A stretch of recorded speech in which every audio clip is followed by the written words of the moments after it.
Hello, and welcome to 3 Minutes with Newman. This is Father Juan Velez. Secret Faults, Part 2.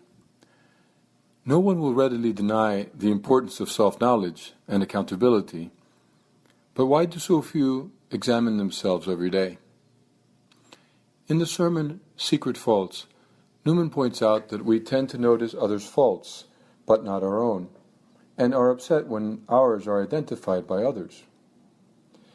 It is not uncommon for someone to get upset when his fault is pointed out. For instance, when someone frequently reacts with anger, quote, the very charge of being angry, if brought against him, will anger him more. End of quote. God knows our hearts. If we are sincere, we too will admit evil desires. God knows not only our acts, but the desires of our hearts. Quote, the stirrings of pride, vanity, covetousness, impurity, discontent, resentment, these succeed each other through the day in momentary emotions and are known to him. End of quote. Although we may not know them, we must concern ourselves to recognize them.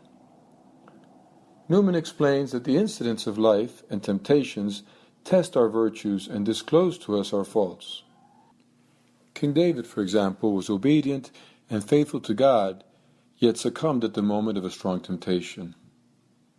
From this and other examples of the Old Testament, Newman deduces the following warning. Quote, never to think we have due knowledge of ourselves till we have been exposed to various kinds of temptations and tried on every side. End of quote. The reality of who we are and the temptations we face should keep us humble. Quote, we are sinners, but we do not know how great. He alone knows who died for our sins. End of quote. For this reason, the saints know themselves to be sinners. Saint Josemaria Escrivá called himself with all sincerity, quote, a sinner madly in love with Jesus Christ. End of quote. Newman continues by pointing out that even when we have been tested, we often do not know ourselves well. Quote, faithful Abraham, through want of faith, denied his wife. Moses, the meekest of men, was excluded from the land of promise for a passionate word.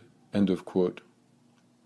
Still, we often do not recognize our hidden faults and virtues defiled by numerous imperfections. Saint Teresa of Avila warned her spiritual daughters to begin by identifying pride, which she called, quote, the enemy within, end of quote. We must practice daily examination of conscience and ask God to reveal to us our secret faults.